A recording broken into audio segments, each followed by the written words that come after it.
बिस्मिल्लाहिर्रहमानिर्रहीम। अस्सलाम वालेकुम नाज़रीन, आप यूट्यूब चैनल देख रहे हैं। मैं इमरान खान हूँ। आज अजीबोगरीब मंजर देखा पाकिस्तानियों ने और उसके ऊपर तनकीद भी हो रही है। सोशल मीडिया पे खासे लोग उसके ऊपर बात कर रहे हैं, अपने अपने कमेंट दे रहे हैं। मैं ज़रा इस चीज़ को थोड़ा मुख्तलिफ तरीके से देखता हूँ, लेकिन आपके सामने मैं रख देता हूँ। काजी फ़ाइज़ ईसा साहब आज अचानक दिखाई दिए। ये पाकिस्तान के आने वाले चीफ जस्टिस ऑफ पाकिस्तान, वो पार्लियामेंट में बैठे हुए थे क्योंकि आइन के हवाले से गोल्डन जुबली की तकरीबात हो रही थी। लेकिन उनका जिन लोगों के बीच में वो बैठे थे, इन चीज़ों को लेकर खासी तनकीद हो रही है। जिन लोगों के दरमियान काजी फ़ाइज़ ईसा साहब बैठे हुए थे, ये नैबज़दा काबीना है। आसिफ अली ज़रदारी उनके साथ मौजूद थे। आसिफ अली ज़रदारी सब जानते हैं, वफामत के बादशाह हैं, जिनका हाल ही में जो सबसे बड़ा कारनामा है वो वफादारियों को तब्दील करवाना है। हॉर्स ट्रेडिंग का अगर पाकिस्तान में कोई ट्रेड मार्क है तो वो आसिफ अली ज़रदारी साहब हैं, और इन्हें पाकिस्तान की सियासत में एक अलग किस्म का मुकाम हासिल है। इनके साथ काजी फ़ाइज़ ईसा साहब का बैठना, एक जानिब इसहाक डार साहब साथ मौजूद थे। इसहाक डार वो शख्सियत हैं जो अदालत में ये बयान दे चुके हैं कि उन्होंने शरीफ ख़ानदान के लिए मनी लॉन्ड्रिंग की थी। कुछ अर्सा पहले तक वो मफरूर भी थे और इश्तिहारी भी थे, लेकिन जब रिजीम चेंज ऑपरेशन हुआ तो उसके बाद उनको फैसिलिटेट किया गया, पाकिस्तान लाया गया और पाकिस्तान लाकर उनको वज़ीर बनाया गया। इसके लिए कानून के अंदर बड़ी गुंजाइशें भी पैदा की जाती हैं। काजी साहब के साथ मुख्तलिफ तस्वीर में मुख्तलिफ अहबाब बैठे हुए थे। कहीं पे पीपल्स पार्टी के लोग, कहीं पे PMLN के लोग, वज़ीर आज़म भी साथ बैठे रहे। कभी फजलुर रहमान साहब की पार्टी के लोग, कभी किसी और पार्टी के लोग।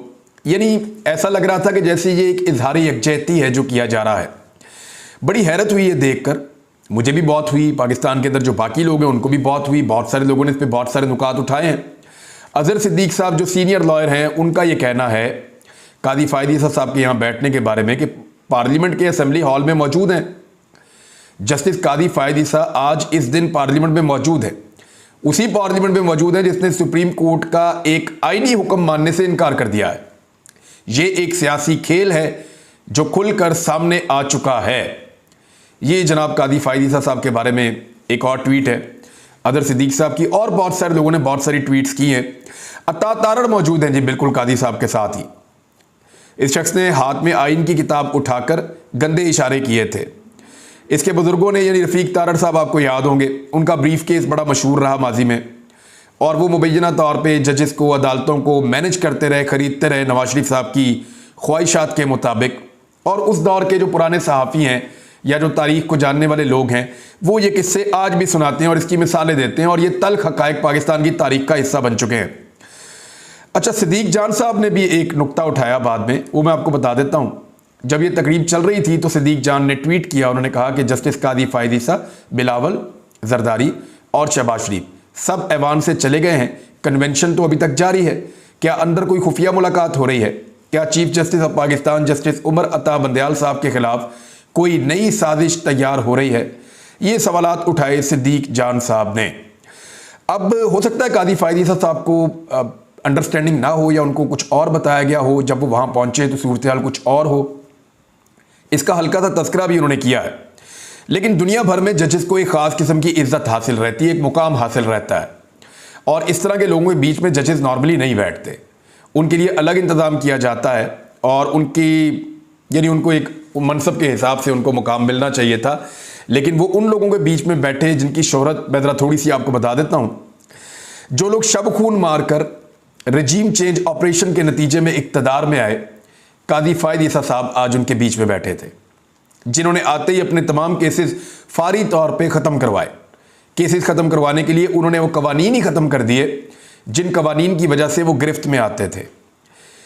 काजी फ़ाइज़ ईसा साहब आज उन लोगों के बीच में बैठे थे जिन्होंने साबिक वज़ीर आज़म पर 144 जाली मुकदमात दर्ज करवा रखे हैं।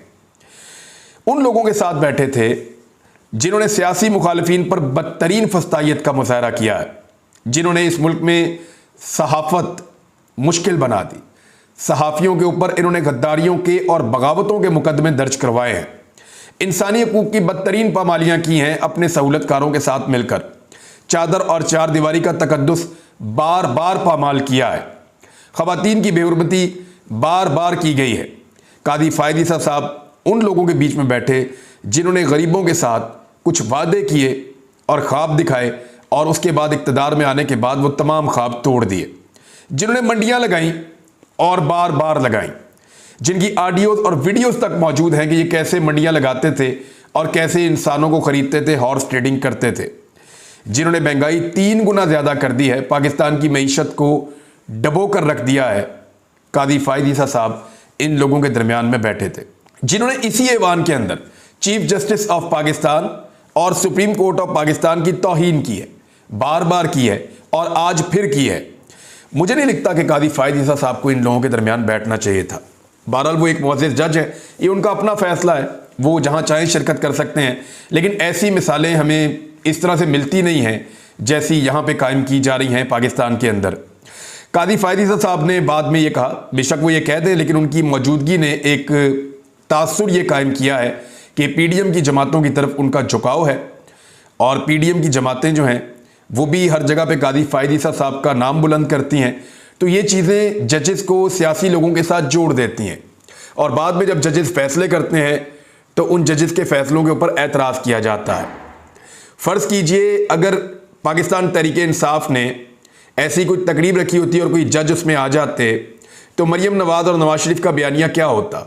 वो ये कहते कि आज गठजोड़ खुलकर सामने आ गया, आज पता चल गया कि ये जज इन लोगों के साथ मिला हुआ है, आज पता चल गया कि ये सब एक साथ मिलकर साजिश कर रहे हैं, आज पता चल गया कि जमहूरियत और आइन के खिलाफ रची जाने वाली साजिश के अंदर ये किरदार भी मुलव्विस था। इस किस्म के स्टेटमेंट आने थे मरियम नवाज, नवाज शरीफ, बिलावल, बाकी लोगों की जानिब से। बहरहाल कादी फायद ईसा साहब ने जब वहाँ पे सियासी तकारीर की गई और इवन अदालत के ऊपर बार बार इस फोरम के ऊपर तनकीद की जाती है, चीफ जस्टिस ऑफ पाकिस्तान को टारगेट किया जाता है, तो उन्होंने कहा मेरी मौजूदगी में जो सियासी बातें हुई मैं उनसे मुत्तफिक नहीं हूँ। अब सियासी लोगों में आए हैं तो सियासी बातें ही उन्होंने करनी थी। उन्होंने कहा कि इदारे की तरफ से कहना चाहता हूँ हम इस किताब के साथ खड़े हैं, अल्लाह के बाद इस किताब का साया है, मैं कानून के तरीके से देखता हूँ और सियासी तनाजुर में देखता हूँ। सियासत आपका काम है, मेरा नहीं है, मैं चीज़ों को कानून की नज़र से देखता हूँ। उन्होंने कहा कि हम आईने पाकिस्तान के साथ खड़े हैं, हमारा काम कानून के मुताबिक बरवक्त फैसला करना, आपका काम अवाम के मफाद में कानून साजी करना है। सारी कानून साजी तो उन्होंने अपने मफाद में की है कादी साहब, और अभी सुप्रीम कोर्ट ऑफ पाकिस्तान को दबाने के लिए, अदालती इख्तियारात को कम करने के लिए दोबारा कानून साजी कर रहे हैं।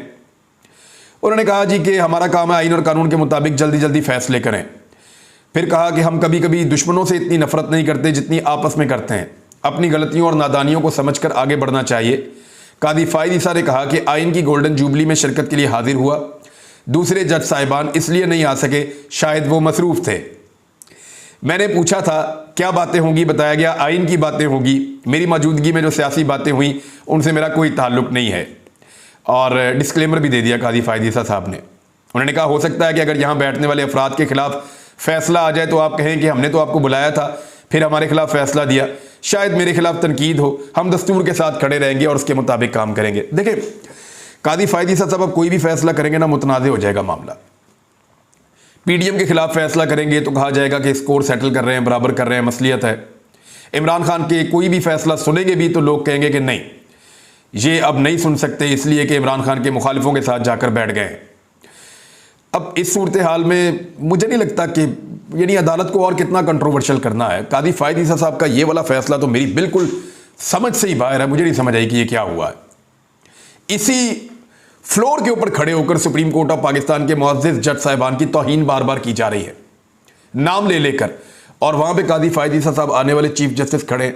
अब जिन लोगों ने उनके साथ तस्वीरें और वीडियोस बना ली हैं, कल को उनके फैसले अदालतों में आएंगे तो क्या तासुर जाएगा। बहरहाल एक अजीब चीज़ हुई है आज, और बहुत सारे लोग पाकिस्तान में हैरान परेशान हो गए कि ये क्या हो गया। अब मुझे तो और कुछ समझ नहीं आ रही। 2007 में एक बुजुर्ग थे, उन्होंने मुझे एक बात की परवेज़ मुशर्रफ के बारे में। उन्होंने कहा कि अल्लाह मियाँ आसमान से उतर कर आके इंसान को नहीं मारते। ये उन्होंने एक मिसाल देते हुए मुझे कहा था। उन्होंने कहा बंदे की माती मार देते हैं, फिर वो गलत फैसले करता है और वो फैसले उसके गले पड़ जाते हैं। बहरहाल ये एक बात मुझे वैसे ही याद आई, मैंने आपको बता दी। अब शहबाज शरीफ साहब के ज़ेर सदारत काबीना का इजलास फिर हुआ और इलेक्शन अखराजात से मुताल्लिक जो बिल है उसको अब पार्लियामेंट को भिजवा दिया गया है। इसहाक डार ने काबीना को समरी से मुताल्लिक ब्रीफिंग दी। काबीना से मंजूरी के बाद बिल को पार्लियामेंट में पेश कर दिया गया। चेयरमैन सेनेट ने बिल मुतल्लिका कायमा कमेटी के सुपुर्द करते हुए सेनेटर्स की तजावीज़ जुमेरात तक तलब कर दी है। टाइम जो है उसको अब बाय कर रहे हैं। कि 13-14 तारीख तक तो ये मिल गया, फिर आगे भी टाइम बाय करेंगे। तो इलेक्शन करवाने का ऐसा लगता है कि इनका मूड कोई नहीं है। अब साथ ही एक करारदाद भी पेश की गई है कि कौमी असम्बली और चारों सूबाई असम्बलियों के इंतखाबात बैक वक्त करवाए जाएं। तो ठीक है, 2 असम्बलियां तो वैसे ही तहलील हो गई है, आप बाकी तहलील करें और इकट्ठे इंतखाबात करवा दें। वैसे भी आसिफ अली जरदारी और बिलावल आजकल बहुत ज़्यादा कह रहे हैं कि मुज़ाकरात किए जाएं, बार बार इस बात के ऊपर जोर दे रहे हैं कि मुज़ाकरात किए जाएं अपोजिशन के साथ। इमरान खान साहब पहले दिन से तैयार हैं, लेकिन वो ये कहते हैं कि मुज़ाकरात जो है वो इलेक्शन की तारीख दें और बैठकर हमारे साथ मुज़ाकरात करें और तय करें कि कब पाकिस्तान में इलेक्शन करवाने हैं। क्योंकि इमरान खान साहब को ये लगता है कि जो मौजूदा हुकूमत है ये पाकिस्तान के मसाइल को हल नहीं कर पाएगी, बल्कि मसाइल बढ़ते चले जाएंगे। और वो ये समझते हैं कि पाकिस्तान के मसाइल का हल इलेक्शन में है, लिहाजा पहले इलेक्शन की तारीख दी जाए और फिर बैठकर तय कर लेते हैं, और अगर कुछ आगे पीछे करना पड़ा तो चीज़ें मैनेज हो सकती हैं। लेकिन अब इमरान खान साहब के साथ मुज़ाकरात करने पे हुकूमत के लोग, पीडीएम के लोग बिल्कुल राज़ी नहीं थे उनकी जमात के साथ बात करने के लिए, इसलिए कि एस्टेब्लिशमेंट का हाथ उनके सर पे था। एस्टेब्लिशमेंट का हाथ जिसके सर पे भी आता है ना, वो दूसरों से मुज़ाकरात नहीं करना चाहता, क्योंकि उसे ऐसा लगता है कि ताकत उसके पास है और सहूलतकारी उसे मिल रही है, तो उसे क्या ज़रूरत है दूसरों से मुज़ाकरात करके ग्राउंड को लूज़ करने की। और यही पॉलिसी जो है वो शहबाज शरीफ साहब वगैरह ने भी अपनाई हुई थी। बहरहाल शहबाज शरीफ से दरख्वास्त करूंगा कि अपोजिशन से मुज़ाकरात करें, अब आसिफ अली जरदारी कह रहे हैं, और मुझे पता है कि ये क्यों हो रहा है, क्योंकि एस्टेब्लिशमेंट भी थक गई है। वो परेशान हो गए हैं कि सारा कुछ हमारे गले पड़ता जा रहा है, सियासतदानों से ज़्यादा बदनामी तो हमारी हो रही है। तो अब वो इनको कह रहे हैं कि यार खुदा का वास्ता मुज़ाकरात करके खुद ही इलेक्शन में आप लोग चले जाएं और इलेक्शन करवा लें। ये 4 महीने आगे पीछे की बात है, आप इलेक्शन के ऊपर एक दूसरे को राज़ी करें और जाकर इलेक्शन करवाएं, क्योंकि अब एस्टेब्लिशमेंट चाहती है कि मजीद बदनामी वो अपने सर पे ना ले। लेकिन अभी भी एस्टेब्लिशमेंट के अंदर ऐसे लोग बैठे हुए हैं जो इसको अपने सर्वाइवल का मामला समझते हैं और उन्हें लगता है कि अगर इमरान खान वापस आ गया तो उनके लिए मुसीबत बन जाएगी और उन्हें बहुत सारे ऐसे सवालात का जवाब देना पड़ेगा जिनका जवाब उनके पास नहीं है। बिलावल ने भी यही कहा कि मुल्क में जारी जमहूरी और आईनी बुहरान से निकलने का वाहिद हल मुज़ाकरात है। आईनी बुहरान तो वैसे है कोई नहीं, आईन पाकिस्तान के मुताबिक फैसला दे दिया है सुप्रीम कोर्ट ऑफ पाकिस्तान ने, और उसके मुताबिक इंतखाबात ही होने हैं, और वो भी 90 रोज़ के अंदर होने हैं। अब चंद नागुज़ीर वजूहात की बिना पर चंद रोज़ आगे चले गए हैं, लेकिन इंतखाबात तो 14 मई को होने हैं। अगर फंड जारी नहीं करते तो देखना यह है कि सुप्रीम कोर्ट ऑफ पाकिस्तान आज रात 12 बजे अदालत खोलती है या नहीं खोलती। होना तो यह चाहिए कि आज रात 12 बजे अदालत खोले और पूछे इलेक्शन कमीशन ऑफ पाकिस्तान से कि आपको फंड्स मिले या नहीं मिले। वो कहे नहीं मिले तो फौरी तौर पर सुबह सबको बुलाकर इनके ऊपर तौहीन अदालत की कार्रवाई शुरू की जाए। दूसरी जानिब फवाद चौधरी साहब ने या पाकिस्तान तहरीक इंसाफ ने एक मौक़िफ़ दिया है फंड जारी ना करने के हवाले से। उन्होंने कहा कि अगर वफाकी हुकूमत सुप्रीम कोर्ट के फैसले पर अमल नहीं करती और आज फंड्स नहीं देती तो वज़ीर आज़म और काबीना के अरकान 5 साल के लिए नाअहल हो सकते हैं, ये हो जाएंगे उन्होंने कहा, और इनके ऊपर मुकदमा बनेगा। फवाद चौधरी साहब का जो स्टेटमेंट है उसके मुताबिक इंतखाबात के लिए फंड्स की फराहमी बराह रास्त खजाने से की जाती है। इसको पता क्या कहते हैं? इसको कहते हैं direct charge on consolidated funds. ये फवाद चौधरी साहब ने क्लेम किया है। मैंने इसको रिसर्च किया जाके और देखा कि मुख्तलिफ मुल्कों के अंदर ये क्या है, ये फ़ंड होता क्या है, पाकिस्तान में क्या है, इंडिया में क्या है, यूरोप में क्या है। ये जो कंसोलिडेटेड फंड्स होते हैं ना, direct charge on consolidated funds, ये वो फंड्स हैं जिनके लिए पार्लियामेंट की मंजूरी की ज़रूरत नहीं होती। ये डायरेक्टली हुकूमत इसकी मंजूरी देती है और ये फंड्स फौरी तौर पे जारी कर दिए जाते हैं। तो फवाद चौधरी साहब जो तस्करा कर रहे हैं ये फंड्स वही हैं, तो बिल्कुल डायरेक्टली वो ठीक बात कर रहे हैं। मैंने उसको रिसर्च करके देखा है कि पार्लियामान ने इस अमल से खुद को आइनी तौर पर अलहदा कर रखा है। पार्लियामेंट आइनी तौर पे इस अमल से इसलिए अलहदा है कि जो मज़कूरा फंड्स हैं इनका पार्लियामेंट से कोई ताल्लुक आइनी तौर पे नहीं है। ये फंड्स हुकूमत जारी करती है और जो हुकूमत की तारीफ लिखी हुई है पाकिस्तान के कॉन्स्टिट्यूशन में, उस तारीख के मुताबिक prime minister and the cabinet is government, यानी वज़ीर आज़म और उनकी काबीना जो है वो गवर्नमेंट होती है। इसी तरह सूबाई हुकूमत जो है वो वज़ीर आला और काबीना ये गवर्नमेंट होते हैं, और पार्लियामेंट जो है वो एक अलग फोरम है, वहाँ पे बहुत सारी चीज़ें डिबेट के लिए ले जाई जाती हैं। लिहाजा ये जो direct charge on consolidated funds हैं ये पार्लियामेंट में नहीं जाएंगे, इसकी मंजूरी काबीना दे देगी। अगर काबीना ने मंजूरी दे दी है तो ये फंड फौरी तौर पे इलेक्शन कमीशन ऑफ पाकिस्तान को जारी कर दिए जाने चाहिए, और पैसों का तो मसला ही कोई नहीं है। जितने भी आईनी माहिरीन है वो ये कह रहे हैं कि ये तो इतनी छोटी सी पीनट अमाउंट है कि गवर्नमेंट ये amount election commission of Pakistan को दे सकती है। और डायरेक्टली दे सकती है, इसके लिए कोई मसाइल नहीं है। अब सुप्रीम कोर्ट ऑफ पाकिस्तान इसके ऊपर क्या एक्शन लेती है, ये एक बड़ा सवाल है, पता चल जाएगा। एक और मुसीबत बन गई है जी हुकूमत के लिए।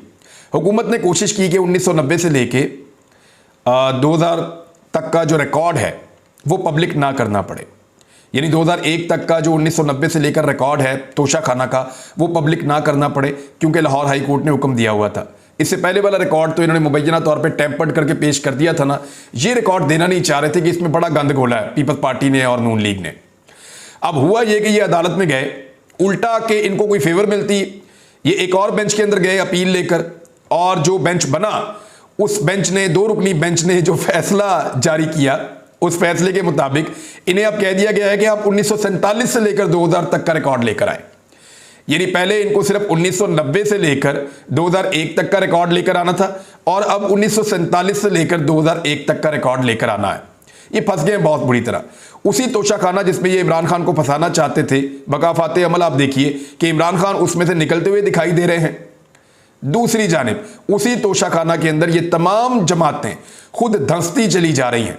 जिस दिन आइन और कानून के मुताबिक फैसला हुआ, याद रखिएगा उस दिन ये नहीं बचेंगे। अब तक के लिए इतना ही, अपना ख्याल रखिएगा, अपने इस चैनल का भी। अल्लाह हाफ़िज़।